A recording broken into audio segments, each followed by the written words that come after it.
एक हलचल भरे शहर के मध्य में सुरेश नाम का एक युवक रहता था। वह एक साधारण क्लर्क था और एक दुर्भाग्यपूर्ण दिन तक साधारण जीवन जी रहा था जब उसकी नजर एक पिस्सू बाजार में एक प्राचीन घड़ी पर पड़ी। उसे कम ही पता था कि इस घड़ी में उसके भाग्य की कुंजी है। जैसे ही सुरेश ने राइटर क्लॉक को देखा, उसे उसकी ओर एक अकथनीय खिंचाव महसूस हुआ। बिना किसी हिचकिचाहट के उसने इसे पुराने विक्रेता से खरीद लिया, जिसने फुसफुसाकर कहा, सावधान, क्योंकि यह राइटर घड़ी समय की शक्ति रखती है। कांपते हाथों से सुरेश राइटर क्लॉक को अपने कंबल पर रखकर घर ले आया। जैसे जैसे रेत बहने लगी, उसने कुछ अनोखा देखा। हर मिनट बीतने के साथ उसे अपने परिवेश में एक सूक्ष्म बदलाव महसूस हुआ।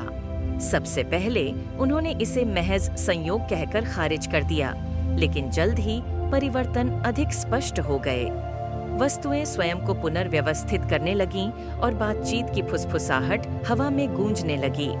सुरेश की जिज्ञासा जुनून में बदल गई, क्योंकि उसने रेत की घड़ी के रहस्यों को समझने में अनगिनत घंटे बिताए।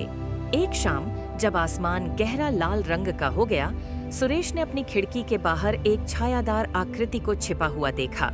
उसका दिल डर से धड़कने लगा, क्योंकि उसे एहसास हुआ कि वह अकेला नहीं था। सांस रोककर उसने उस आकृति को करीब आते देखा।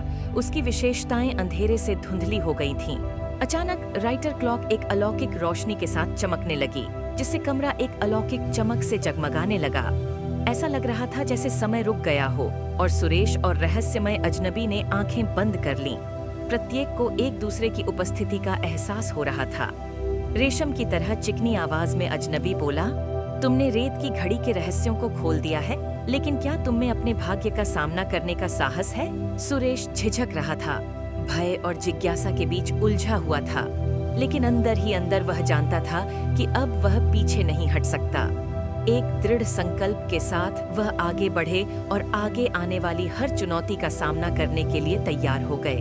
जैसे जैसे समय की रेत बहती रही, सुरेश हर मोड़ पर चुनौतियों और बाधाओं का सामना करते हुए आत्मखोज की यात्रा पर निकल पड़े। फिर भी प्रत्येक परीक्षण के साथ वह मजबूत होता गया। प्रतिकूल परिस्थितियों के सामने उसकी भावना अडिग रही। अंत में सुरेश विजयी हुआ। उसका विश्वास अटूट था, क्योंकि उसने अपने वास्तविक भाग्य को स्वीकार कर लिया। क्योंकि समय की रेत में उसे न केवल दुनिया को बदलने की शक्ति मिली थी, बल्कि खुद को बदलने का साहस भी मिला था।